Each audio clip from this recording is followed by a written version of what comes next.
Since landing on our screens in 1964, the Munsters have delighted viewers and entertained generations. But how did America's first family of fright worm their way into the homes and hearts of millions around the world?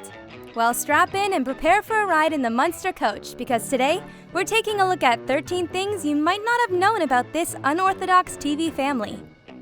Number 13. Family Traits. The Munsters was produced by Universal Studios, with each family member based off a horror character already under copyright by Universal. Sometimes you act just like a regular monster. This is why Herman strongly resembles Frankenstein's monster, while Lily is a sultry vampire with a dash of Bride of Frankenstein.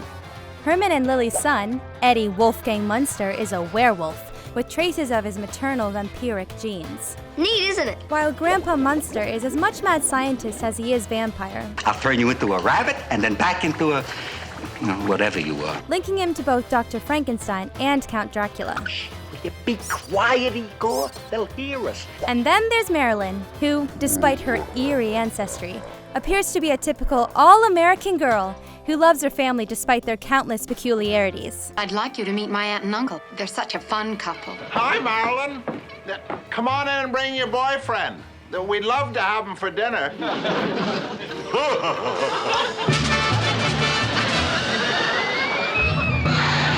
Number 12. Moving Munsters. During the Munsters' entire run, not once do we see Herman get in or out of his car, the classic Munster coach. Yes, and it's a beautiful car. The coach's cabin was so tiny that actor Fred Gwynne simply couldn't fit inside. Say one thing, boy. You're really built. For interior shots, the crew had to yank out the seats so Fred could squeeze in. Just one of the many discomforts Fred would endure while filming. More on this later. Number 11. A borrowed brain. Fred Gwynne lived quite the life, from serving in the Navy during World War II to majoring in English at Harvard. He was also on the staff of the famed Harvard Lampoon, a comedy publication created by the best and brightest at the school. Gwynne was also the writer and illustrator behind a number of children's books, a Renaissance man in stark contrast to his beloved character. Al Lewis, Grandpa Munster on the show, also possessed a high level of education, having received a PhD in child psychology from Columbia at the age of 31. Grandpa, you're a genius. Naturally. Number 10. Too many Marilyns. Perhaps easier to spot at the time, or if you watch the reruns in order, is the fact that Marilyn was played by two actresses. Originally played by Beverly Owen, Owen left the show to marry producer John Stone after just 13 episodes. What a lucky number! After Owen left, the role was taken over by Pat Priest, who played Marilyn for the remainder of the Munsters run. Number 9. More than just makeup. Manufacturing the Munsters' fantastically frightening image took talented costume designers and makeup artists.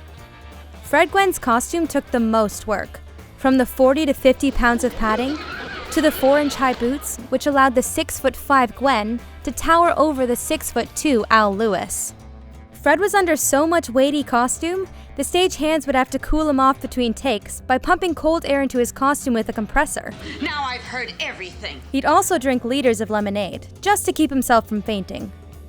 Well, when life gives you lemons. Like Jack Lemmon. Number 8. The sunlight! It burns! Where else could one of America's most beloved families spend Thanksgiving than the Macy's Day Parade?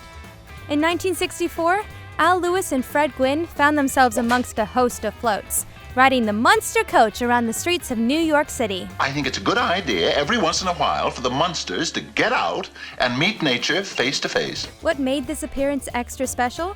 Fred Gwynne's Herman Munster costume was so extravagant that the time and money needed to dress Gwen usually disqualified him from personal appearance obligations, giving those at the parade the rarest glimpse of Herman Munster in public. Ring-a-ding-ding. Number 7. Multiple personalities. Fred Gwynne eventually ended up playing 3 different characters on the Munsters. What do you think of that? In Season 1, Gwynne found himself playing Herman's identical, but very different twin brother Charlie. Cheerio. And later in Season 2, Fred played Dr. Frankenstein's earlier failed experiment, Johann. Back into the closet. Back. Now how's that for range? Number 6. Multicolored Munsters. Although part of the show's iconic look, The Munsters wasn't always supposed to be in black and white. The pilot episode was shot in color, but due to high cost of processing color film, the series ended up being recorded in black and white. I could just lie down and die. Again. Still, that didn't stop the makeup team turning the actress all sorts of weird and wonderful colors. Fred Gwynne found himself literally purple-faced, a color which, when picked up by the cameras, gave Herman a Frankenstein-like pastiness.